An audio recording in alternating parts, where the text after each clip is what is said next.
오늘 본문은 우리가 잘 알고 있는 가나 혼인잔치에 대한 이야기입니다. 예수님의 어머니 마리아는 미리 이 혼례의 장에 가 있었던 것으로 보입니다. 아마 관계자였던 것으로 보입니다. 그래서 일찍 가서 이 혼례를 위해서 일을 하는 그런 자리에 있었습니다. 예수님과 제자들은 그 후에 온 것으로 시제상 표현이 되어 있습니다. 이렇게 기쁨의 장소였던 그런 혼례가 치러지고 있었습니다. 이 당시의 혼례는 큰 마을의 잔치였습니다. 그래서 짧게는 일주일, 길게는 2주일 정도 잔치를 벌였다라고 합니다. 주인은 긴 시간 잔치를 해야 되기 때문에 많은 음식과 많은 포도주를 준비하였을 것입니다. 그렇지만 어떤 이유에선지 사람이 많이 왔던지 누가 많이 먹었던지 지금 포도주가 떨어진 상태가 되었습니다. 결혼식에서 포도주가 떨어지게 된다는 것은 큰 낭패입니다. 포도주는 기쁨을 상징하는 것입니다. 그러므로 혼인잔치에 있어서 이 포도주가 떨어진다는 것은 그 기쁨을 상징하는 포도주가 떨어졌다 하는 것은 주인에게는 큰 수치와 낭패가 되는 것이기도 한 것입니다. 그곳에서 같이 섬기고 있던 그 예수님의 어머니 마리아는 이 사실을 예수님께 즉시 알리고 도움을 구하고 요청을 하고 있습니다. 이에 대해서 예수님의 반응은 매우 매몰차게 보입니다. 4절 말씀입니다. 같이 읽습니다. 시작. 여자여, 나와 무슨 상관이 있나이까? 내 때가 아직 이르지 아니하였나이다 라고 말하고 있습니다.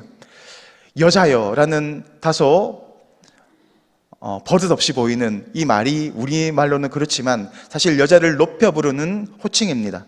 그리고 나와 무슨 상관이 있나이까 라고 하는 것은 나하고는 아무 상관이 없다, 거절하는 그런 의미라기보다는 요청하는 그 사람에 대한 권위를 묻는 말입니다. 어떤 권위를 가지고 나에게 이런 요청을 하고 있습니까? 라고 묻고 있는 의미입니다. 그것은 예수님의 사역의 방향을 보여주고 있습니다. 예수님의 기적을 하시고 사역을 행하시는 그 모든 방향은 사람의 말에, 상황과 환경에 좌지우지 되는 것이 아니라 하나님의 권위에, 하나님의 명령에, 주님의 그 뜻을 쫓아 나아가셨다라는 것을 보여주고 있습니다. 그래서 이 의미를 알아들었던 어머니의 반응이 바뀌기 시작하는데 5절에서 이렇게 말합니다. 그의 어머니가 하인들에게 이르되 너희에게 무슨 말씀을 하시던지 그대로 하라 라고 요청의 그 의미에서, 요청의 자세에서 순종의 자세로 바뀌어가고 있습니다. 예수님의 어머니로서 충분히 요청할 수 있지만 이 마리아는 그것이 아니라 예수님을 하나님의 아들로 바라보면서 순종의 자세로 나아가고 있다라는 태도의 변화가 보여지고 있는 것입니다. 하나님께 응답받는 기도, 가장 확실한 방법은 무엇일까요? 바로 응답받는 기도는 하나님의 뜻을 쫓아 구하는 기도인 줄 믿습니다. 하나님의 뜻대로 우리가 구하면 하나님은 이루어 가십니다. 그래서 예수님은 너희가 내 안에 거하고 내 말이 너희 안에 거하면 무엇이든지 구하라. 그리하면 이루어질 것이다 라고 약속하셨습니다. 그것은 바로 우리가 하나님 안에 거하고 하나님의 말씀이 우리를 장악하고 나아가면 우리의 요청, 우리의 소원이 하나님의 뜻과 동일하게 된다라는 것입니다. 그러므로 하나님의 뜻대로 구하는 기도, 그렇게 나아갈 때 반드시 응답을 받게 되는 것입니다. 그렇다면 하나님께서 우리에게 주시고자 하시는 궁극적인 복은 어떤 것이겠습니까? 예레미야 29장 11절 말씀을 보겠습니다. 여호와의 말씀이니라. 너희를 향한 나의 생각을 내가 아나니 평안이요 재앙이 아니라 너희에게 미래와 희망을 주는 것이니라 라고 말씀하십니다. 하나님께서 우리에게 주시고자 하시는 궁극적인 축복은 바로 평안입니다. 희망에 찬 그런 미래를 우리 가운데 주시고자 하시는 것, 그것이 바로 하나님 아버지의 뜻이다라는 것입니다. 그러므로 오늘 우리가 나아가야 하는 자세는 어떤 것입니까? 먼저 그의 나라와 그의 의를 구하는 자리 가운데 나아가야 합니다. 그러면 하나님은 우리의 생각을 변화시켜 주시고 하나님 그 상황을 변화시켜 주셔서 우리를 온전한 그 자리로 인도하여 가신다라는 것입니다. 오늘 요한은 이 기적을 바라보면서 표적이다라고 첫 번째 표적을 보여주셨다라고 말합니다. 이 표적이라는 것은 예수님이 메시아 되심을 나타내는 표징을 가리키는 것입니다. 예수님께서 연회장의 항아리에 물을 담아서 그 물을 떠서 갖다 주라고 하였습니다. 물을 담았을 때, 그리고 바가지로 그것을 떴을 때 이미 포도주가 변해져 있었습니다. 이것이 바로 첫 번째 표적이었던 것입니다.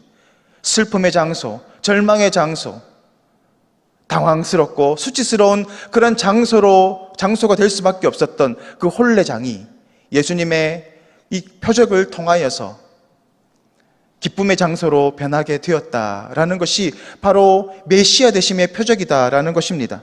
그것이 바로 어떤 의미이겠습니까? 바로 예수님께서 이 땅에 오셔서 죽음의 장소, 사망의 장소, 절망의 상황 가운데 있는 우리들 가운데 오셔서 그 땅을 변화시키시고 우리를 회복시키셔서 기쁨으로 인도해 가신다라는 것을 보여주는 것입니다. 바로 예수님의 그 오심, 그것은 구약에서 바로 어린 양을 상징합니다. 대속물의 상징이 되는 것입니다. 그것이 바로 예수님의 모형이 되는 어린 양이었습니다. 예수님의 메시아 되심을 나타내는 그 표징을 상징하는 것, 그게 바로 대속물을 위한 희생 제물이었던 흠없는 어린 양의 피였던 것입니다. 그러므로 이 포도주가 상징하는 것은 어린 양의 피, 다시 말하면 예수님의 보혈을 의미합니다. 오늘 요한은 다시 한번 이 혼례장의 그림을 요한계시록에서 다시 한번 떠올리고 있습니다. 요한계시록 19장 7절 말씀입니다. 우리가 즐거워하고 크게 기뻐하며 그에게 영광을 돌리세. 어린 양의 혼인 기약이 이르렀고 그의 아내가 자신을 준비하였으므로 라고 말합니다. 회복될 그 새 예루살렘, 회복될 그 새 나라와 새 땅에 혼인잔치가 열려지고 있습니다. 그리고 혼인잔치의 신랑이 누구입니까? 바로 어린 양 대신 예수 그리스도이십니다. 반면에 혼례잔치의 신부는 누구입니까? 바로 교회입니다. 성도들, 바로 우리들의 모습이다라는 것입니다. 오늘 우리가 하나님 은혜 안에 하나님을 예수 그리스도의 십자가의 보혈을 통하여서 우리가 회복되고 또 그렇게 세워진 교회가 결국 예수님과 함께 영원한 안식과 행복을 누리게 될 것을 오늘 본문을 이야기하고 있습니다. 그러므로 날마다 주님만이 우리의 소망이 되시고 주님만을 붙잡고 나아가시는 복된 성도님들 되시기를 주님의 이름으로 축복합니다. 이 시간 화면을 보시고 기도의 제목을 다 같이 읽겠습니다. 우리의 기도와 간구가 주님의 뜻과 하나 되게 하옵소서. 신부된 교회에게 주시는 참된 기쁨과 만족을 누리고 전하게 하옵소서. 이 시간 다 같이 기도드리겠습니다. 사랑과 은혜가 풍성하신 하나님 아버지, 주님의 은혜를 감사를 드립니다. 오늘도 주님께서 우리의 삶 가운데 찾아오심으로 절망과 슬픔 가운데 살아갈 수밖에 없었던 우리의 인생을 변화시켜 주시고 새 생명 허락하여 주셔서 영원한 하나님의 나라의 기쁨과 유업을 차지할 수 있는 은혜 가운데 나아가게 하신 은혜를 감사를 드립니다. 날마다 주님을 붙잡고 주님만이 우리의 소망이 되심을 바라보며 기쁨의 삶을 살아갈 수 있는 믿음의 경주를 나아갈 수 있는 복된 인생 되게 하여 주시옵소서. 우리의 힘과 능력이 되시는 주 예수 그리스도 이름으로 간절히 기도드리옵나이다. 아멘.